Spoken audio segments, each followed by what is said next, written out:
HSC 25 ব্যাচের শিক্ষার্থীরা, কি অবস্থা তোমাদের? আশা করি অনেক ভালো। তবে তোমাদের ভালো থাকার পাশাপাশি তোমাদের পড়াশোনার অবস্থাটাও ভালো থাকাটা খুবই জরুরি। কারণ কিছুদিন পরেই তোমাদের স্বপ্নের বহুল কাঙ্ক্ষিত এইচএসসি পরীক্ষা। আর মাত্র 3 মাস। তোমরা অনেকেই আছো যারা কোনো রকমে আল্লাহর রহমতে টেস্ট পরীক্ষা উত্তীর্ণ হয়ে গিয়েছো। এখন ভাবছো, এখন চিন্তা করছো কি পড়বো, কিভাবে পড়বো, এবং আমি কি শেষ করতে পারবো আমার সিলেবাস এই স্বল্প সময়ে? তোমাদেরকে বলছি, তুমি সিলেবাসই শেষ করতে পারবে তা না, তুমি ভালো একটা ফলাফল করতে পারবে ইনশাল্লাহ। যদি তুমি তোমার লাইফে এই 3 মাস তুমি সর্বোচ্চ পরিশ্রম দিয়ে থাকো পড়াশোনার মধ্যে।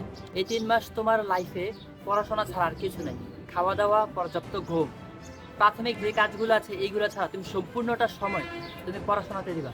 তোমার লাইফে কোনো কিছু নাই এই পড়াশোনা ছাড়াই বর্তমান এই 3 মাস। আর কিছুদিন পূর্বে তোমাদের ফর্ম ফিল আপ ছিল খুব সম্ভবত, এবং আমরা তো দেখছি যে আমাদের পরিবারগুলো আমাদের ফর্ম ফিল আপের টাকা, তারপর হচ্ছে কলেজের যে খরচগুলো আছে, কিভাবে এগুলা তুমি নিজেই দেখছো। আসলে তোমার পরিবার কিভাবে ফর্ম ফিল আপের টাকাটা কিভাবে দিয়েছেন তোমাকে, এটা তুমি নিজেই দেখছো, নিজের চোখে দেখা।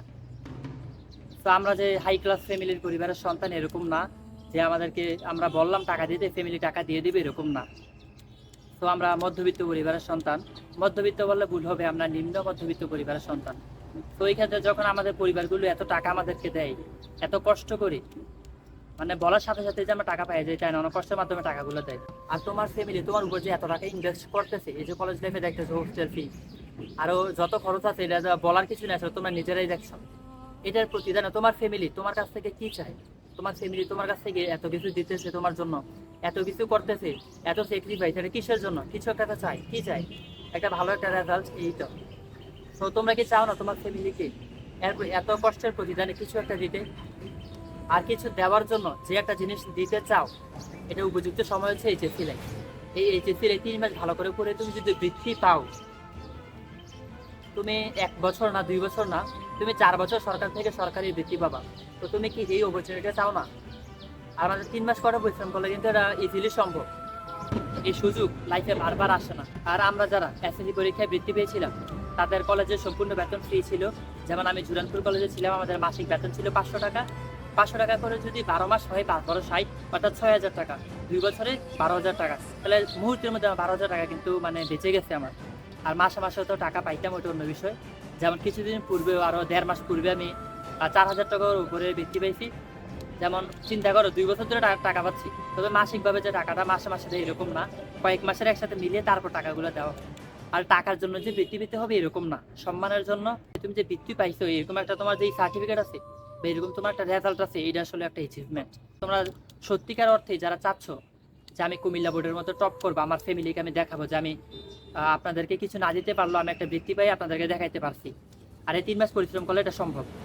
আর যারা বোর্ডের মধ্যে টপ করতে চাও, যে বললাম কুমিল্লা বোর্ডের মধ্যে টপ করতে চাও, তাদেরকে বলছি যে তোমরা আমার সাথে যোগাযোগ করতে পারো। আমার কয়েকজন ফ্রেন্ড আছে, ওরা ঢাকা বোর্ডের।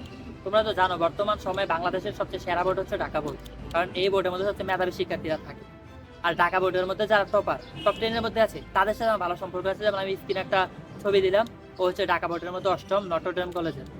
তো এরকম যারা টপারদের সাথে, যারা ঢাকা বোর্ডের টপার, তাদের সাথে যোগাযোগ করতে চাও, আমার সাথে ইনবক্সে যোগাযোগ করো, আমি তোমাদেরকে তাদের সাথে যোগাযোগ করাই দেবো। তাহলে ওরা তো ভিডিওর মাধ্যমে তোমাদেরকে গাইডলাইন দিবে না, বা তারা ভিডিও মেক করে না। তো সেই ক্ষেত্রে তোমরা যদি চাও তাদের কাছ থেকে ভালো গাইডলাইন পাবা, যদি তাদের সাথে ইনবক্সে যোগাযোগ করো যে কীভাবে আমরা বোর্ডের মধ্যে টপ করবো। আর তোমাদের জন্য অনেক অনেক দোয়া ও শুভকামনা রইল। আর আরেকটা বিষয় হচ্ছে, পরীক্ষার হলে এরকম একটা ফিল যাতে না আসে, ইস যদি আমি আরো 1 সপ্তাহ সময় পেতাম আমি অনেক ভালো করে পড়তাম, মানে এরকম একটা আফসোস যাতে না হয়। আর বর্তমানে 3 মাস আছে তোমার হাতে সময়, এক সপ্তাহ না, 3 মাস। সেক্ষেত্রে কি করতে হবে, এখন থেকে ভালোভাবে প্রস্তুতিটা তোমার গুছিয়ে নিতে হবে। তো এইরকম কয়েকটা তুমি সৃজনশীল বের করো, যে এই 4-5টা সৃজনশীল প্রতি অধ্যায় থেকে আমি শেষ করবো। এগুলোর থেকে এইগুলো অনুরূপে যে প্রশ্নগুলো আসবে সবগুলোই ভালোভাবে অ্যান্সার করবো, এবং মানে যে কোনো কোশ্চেন এরকম টাইপের আসুক না কেন আমি অ্যান্সার করতে পারবো। মানে এরকম একটা টেন্ডেন্সি তোমার মাথায় রাখতে হবে। Short time pleasure will give you long time pain, and short time pain will give you long time pleasure. অর্থাৎ তুমি এই শর্ট টাইমে 3 মাস যদি কঠোর পরিশ্রম করো, এটার মাধ্যমে ভালো কিছু করা সম্ভব। আর তোমাদের জন্য অনেক অনেক দোয়া ও শুভকামনা রইল, যে পরিবারের জন্য কিছু, নিজের জন্য কিছু না করলে পরিবারের জন্য কিছু কর।